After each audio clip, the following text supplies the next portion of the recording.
সবজি বাজারের খবর জানাতে এবার আমাদের সাথে ফেনী থেকে যুক্ত হচ্ছেন সহকর্মী দিলদার হোসেন স্বপন। স্বপন,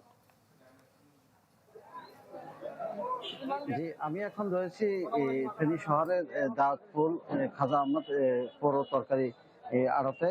আমার পিছনে দেখা যাচ্ছে এই বাজার। এখানে ভোরবেলা থেকে দিনভর বেচা কেনা করে।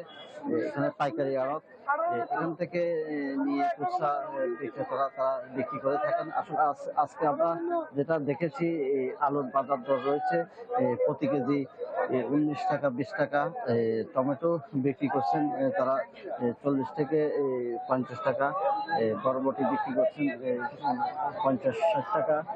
পাশাপাশি যে অন্যান্য যে সবজিগুলো রয়েছে, যে ফুলকপি, বাঁধাকপি, ফুলকপি তারা পাতাকপি বিক্রি করছে 25 থেকে 30 টাকা, এবং ফুলকপি বিক্রি করছে 30 থেকে 35 টাকা কেজি দরে। তবে সবজি প্রচুর পরিমাণ সবজি বাজারে রয়েছে। RICL TMX, যুগের পর যুগ স্থাপনা থাকে মজবুত। আমরা যেটা দেখেছি যে গত কয়েকদিন পূর্বে কিন্তু বাজার চওড়া ছিল, দাম বৃদ্ধি ছিল। তবে আজকে দাম অনেকটা কম দেখা যাচ্ছে। এখানে যে শিমের বিচি রয়েছে, গত 1 সপ্তাহ আগে এখানে শিমের বিচি বিক্রি করা হয়েছিল 100 টাকা করে কেজি। আজকে এটা বাজার মূল্য দেখা যাচ্ছে 60 থেকে 70 টাকার মধ্যে রয়েছে। টমেটো বিক্রি করছেন তারা 55 টাকা করে।